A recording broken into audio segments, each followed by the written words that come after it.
Welcome to Pathway to Peace with Terry McIntosh. I'm Gary Morris. This is a timely message in search of a positive truth that brings healing, peace, and safety to the individual as well as the entire nation. Hello, Saints. Terry McIntosh here. We're currently walking out our testimony with you for the glory of God. If you're just now tuning into our programs, you can catch up by going to youtube.com, locate the search bar, and enter Pathway to Peace with Terry McIntosh, and that should pull us up. This is episode number 26. When we stopped last week, we were bearing witness of Christ on the streets of Bethlehem and inviting local Muslim and Christian population to attend our meetings. The work was established and continued in our absence with about 30 in attendance. It was considered a large local assembly at the time. The year was 1994, and I kept working with the pastor for the next few months while commuting between Israel and the States. The year ended on a positive note. People had been saved, a new church work was planted, and new contacts were in place. I wanted the pastor back home to connect with the church in Bethlehem so that a relationship could continue if something happened to me. I wasn't running a one-man show and believed that Christians could work together. That was my thinking, however wrong it might have been. So I persuaded the pastor that he should visit, and we planned a trip. Early into 1995, a dream vision, I thank God for the dreams, warned of impending trouble. It was a reassuring dream, but it was also frightening. The dream disturbed us because the pastor was in it. Susan and I were sitting alone in a car on top of an extremely high mountain peak, and the pastor was standing in front of the car. He bent down, picked up the front of it, and turned it around 180 degrees. The car slipped into reverse slide and plunged over the edge of the mountain with us in it. The fall was broken by a row of trees that completely encircled the mountain.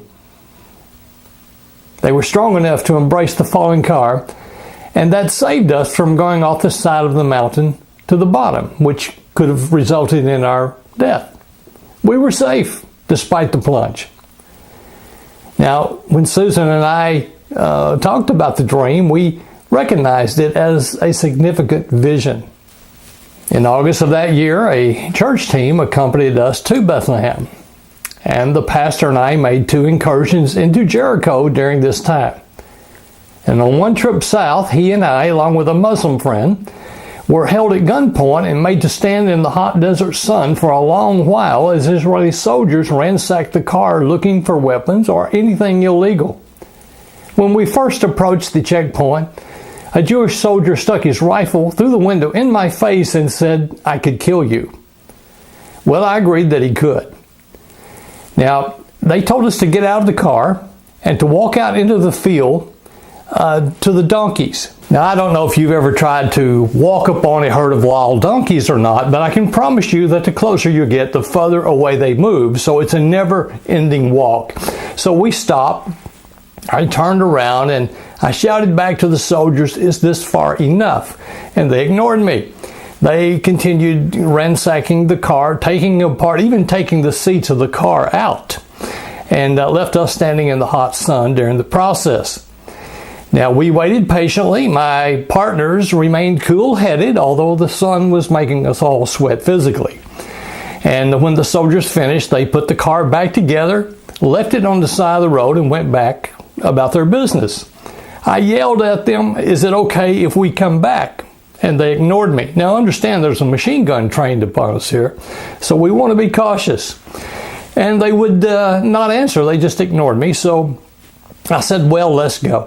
So we made our way on back to the car and stopped momentarily to make sure that they weren't going to bother us.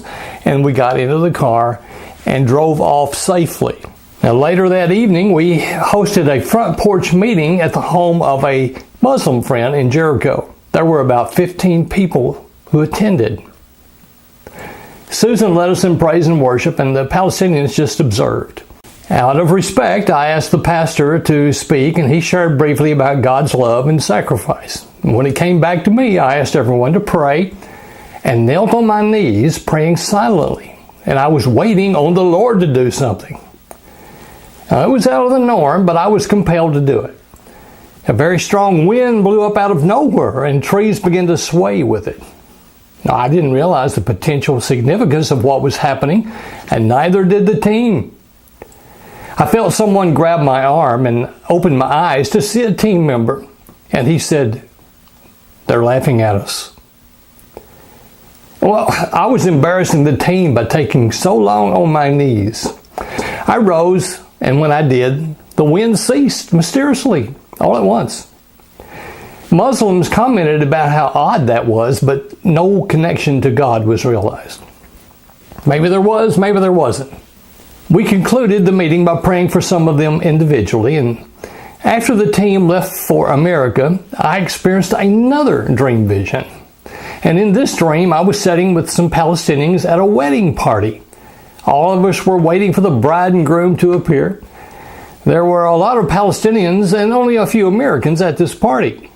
And the Americans sat a short distance away from me, but they kept watching me.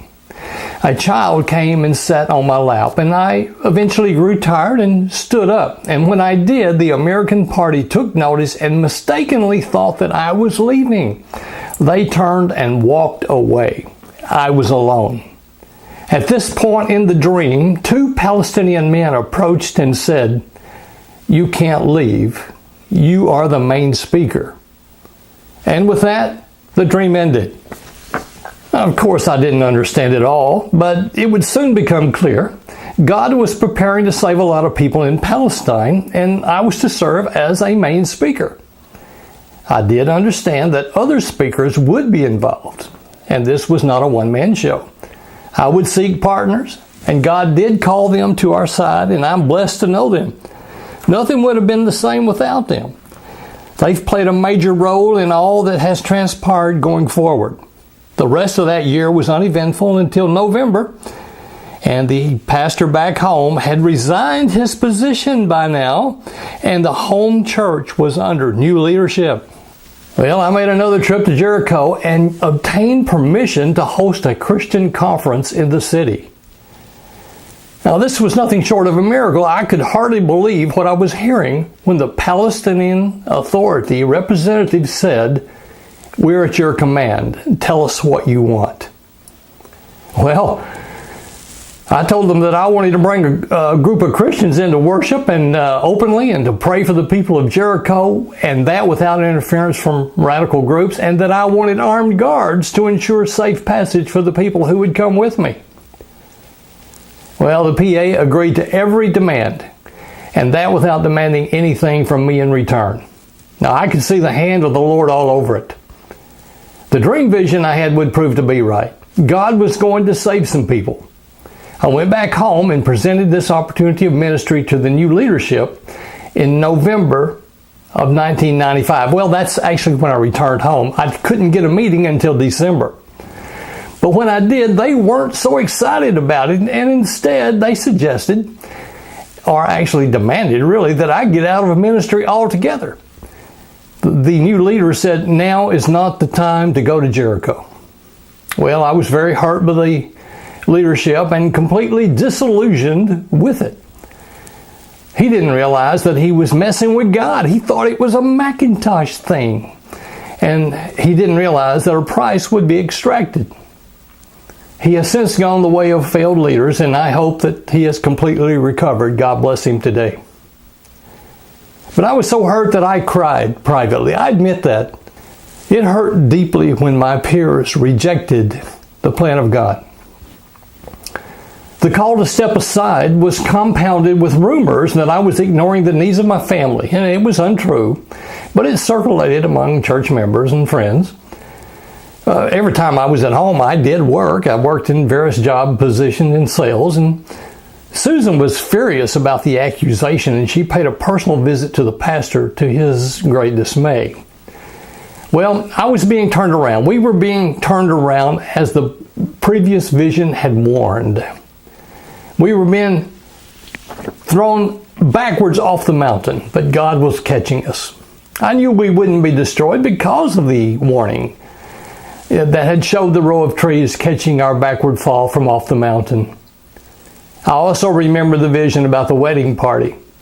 God had been good to forewarn us twice of this unexpected and hurtful situation. And only because of that, we were able to bear up under the stress and the hurt. It was deep. But we knew that God was in control. This one event proved to be the saddest, most hurtful, difficult time in my entire experience with Christian leadership.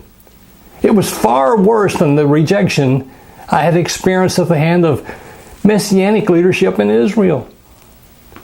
And after the hurt subsided, I was angry. And I would later have to repent because of that anger. But Jesus sustained our family through it, else we would have collapsed under the stress. Oh yeah, like I've said, I was blessed to have a faithful family and faithful friends.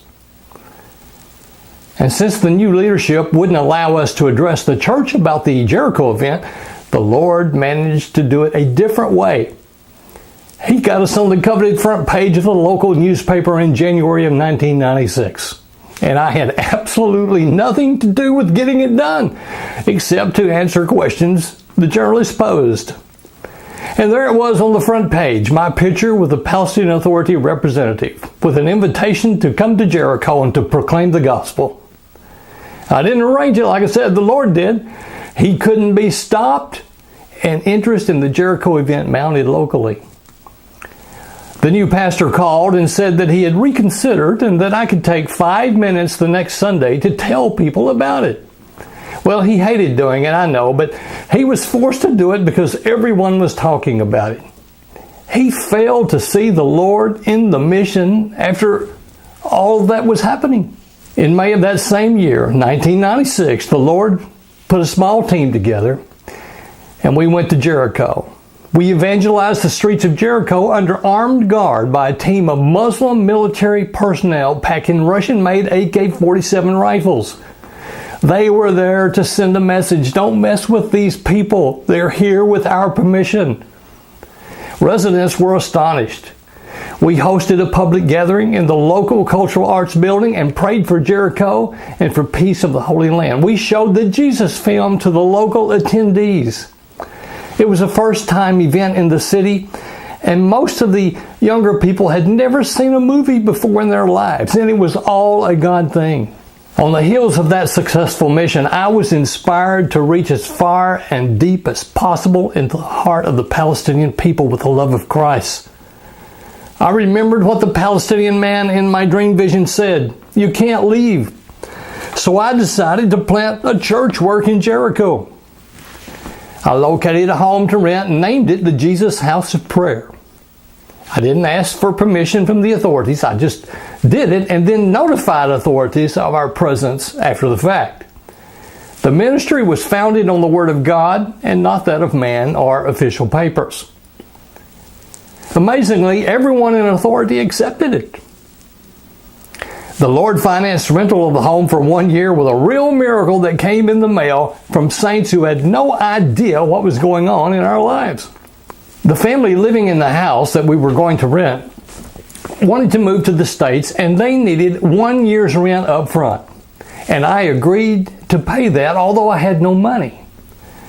What to do? I called Susan and told her to borrow $6,000 from my generous stepdad with a promise to repay it within 30 days. I couldn't explain to Susan how I could repay such a large amount, but she trusted me, and I trusted God, and I had assurance that this was the right thing to do. My stepdad, Sam, gave her the money, and she wired it to me, and I rented the house. It was all done in faith, but now what to do? Now let's leave it here today, saints. Time's gone. Come back next week, walk the path with me, and experience a real miracle from God. Meanwhile, be happy and safe. McIntosh out. You can write us at Post Office Box 766, Paducah, Kentucky 42002, USA. That's Post Office Box 766, Paducah. That's spelled P-A-D-U-C-A-H, Paducah, Kentucky 42002, USA.